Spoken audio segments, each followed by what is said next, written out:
I didn't have any money, so I had no phone. I painted my windows black, so I didn't know if the sun was up, the sun was down. All I knew is I had to write. And I wrote. It wasn't good at all, but every day it was getting better and better, like a machine, like a muscle, until finally the idea for Rocky came. So the idea is you must fail 100 times to succeed once. That's part of it. No one succeeds the first time. It's learning how to not get disappointed with failure, to understand failure. You only learn when you fail. You don't learn when you succeed, but when you fail, that's when you learn. So that's how I learned. Lucky, I was a failure in New York, and that is the reason I started writing, which made me successful.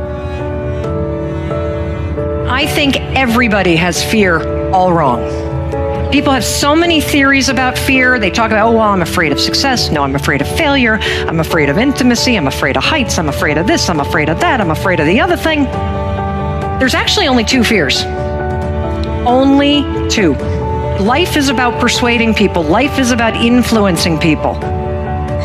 And fear is the invisible force that will make you ineffective at that. It will stop you. Now, I love J.K. Rowling as an example. I mean, we all know the Harry Potter series, but what a lot of people don't know about her, she talks a lot about fear. She struggled with major depression.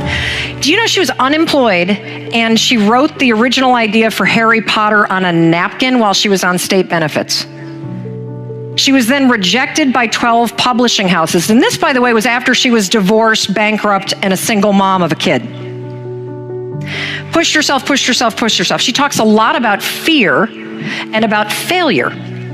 Well, you know, we know the moral of the story. She just kept going. Of course she was afraid. But she had the good kind of fear, not the bad kind of fear. There is another level. The only reason you keep saying there isn't is you feel so exhausted about where you are. But life, the universe, or God is just testing you because there is another level. If this is good, giant jump to excellence, giant done good, poor to good to excellence. There's a level where all your dreams are realized. There's a level that you've always dreamed about. It is real. It has not gone away. But it takes that extra burst when you think there's nothing left, there's no way, you've tried everything 10 million times, and you keep going. It's almost like God is saying, if you keep hitting this wall enough times, I will see that you will not stop, that you are filled with that level of determination, faith, and courage, and then the door opens, and you get to that next level. But what most people don't know is, the next level is just 2 millimeters above. And it's called outstanding, ladies and gentlemen, outstanding. What's it called? What's it called? What's it called? Outstanding, magnificent, unstoppable, extraordinary, not excellent. It's a different level. It's a level where you are not one of the best, you are the best. And you know what's amazing? You only have to be 2 millimeters more than everybody else and you get everything. You get the joy, the laughter, the fun, the family, the passion, the economics, the freedom, the spirit. It's all there.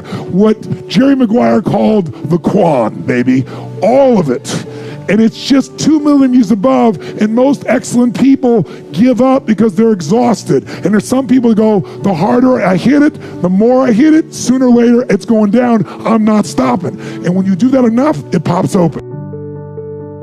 In a world that's changing so quickly, the biggest risk you can take is not taking any risk. And I really think that that's true, right? I mean, a lot of people I think that, you know, whenever it comes to, whenever you get yourself into a position where you have to make some big shift in direction or do something, you know, there are always, people are going to point to the downside risks of that decision. And locally, they're maybe right? I mean, for any given decision that you're going to make, there's upside and downside. But in aggregate, if you are stagnant and you don't make those changes, then I think you're guaranteed to fail, right? And not catch up. So to some degree, I think it's really right that over time, the biggest risk that you can take is to not take any risks. Failure is a part of the learning process. right? What's the risk of failure? What, you'll be embarrassed, or risk of failure? How do you distinguish failure from learning in your whole life? You know, failure implies that it stopped, that the game stops, right?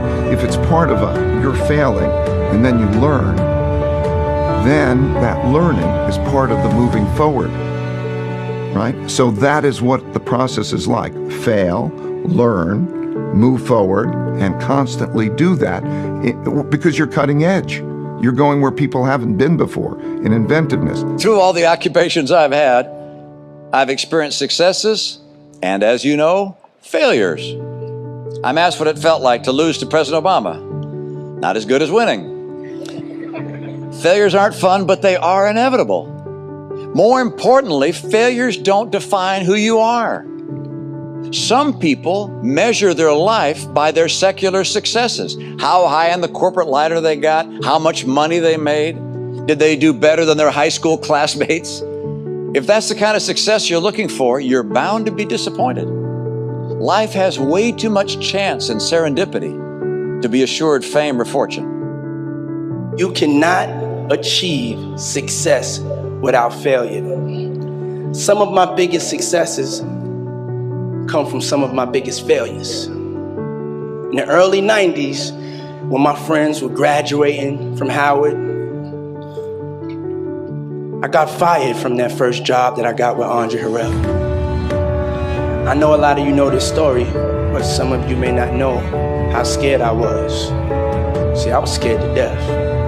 I didn't have a degree. My girlfriend was 8.5 months pregnant with my first baby. I bought a brand new house in Scarsdale that I could not afford. So I found myself sitting alone in my bedroom and asking myself the question that sometimes we all ask each other. What are you gonna do now? What are you gonna do now? You should have kept your mouth shut. You shut up and just did what Andre told you to do. But you wanted to act like you was making the hit rankings. And now look at you. What are you gonna do now? So I had two choices. Either I was gonna sit in that failure and give up, or I was gonna make a decision to step out of the darkness. You see, when you're in that darkness, you wanna sit there and wait for the light to come. When you're in that darkness, it feels uncomfortable, but you can't wait and sit in that darkness. The only way out is to step forward, to face your fears, to become your own light. I had to make a decision. I had to decide to become my own light. I had to believe in myself like never before. I had to find my inner power. Now, I'm not gonna lie to you. There's gonna be a lot of times y'all about to fail. I'm still failing every day. We are all a work in progress. And one day, you'll be sitting in the dark like I was. And you're gonna be asking yourself, what am I gonna do now? You're gonna ask yourself again and slow it down. What am I gonna do now? But in that moment, I want you to remember the power of you. Now here's an important point. Nothing works the first time. When you try something new, it probably won't work.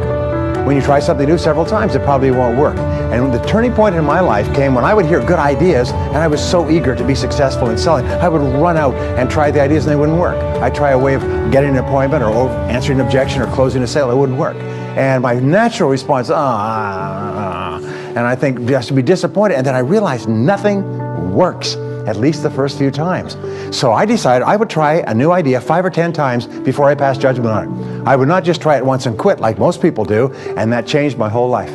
It was a turning point in my life because I realized from then on, if you've got a good idea and you've got a good goal and you want to double your income and improve the quality of your life and you have to try new things in order to get new results, it's not going to work the first time. So you say, well, that didn't work. Try something else and try something else and try something else. Now, if you try, only 2 things can happen. What are they?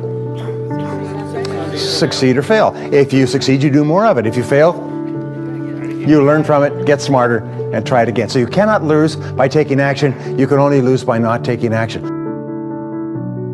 If I ever hear my kids say the word failure, I'd lock them in a room for a week. I would request, if we have any power in this country, that we could take that out of our English dictionary and replace it with the word feedback. Because that's all failure, in our words, is, isn't it? It's feedback. We learn from mistakes.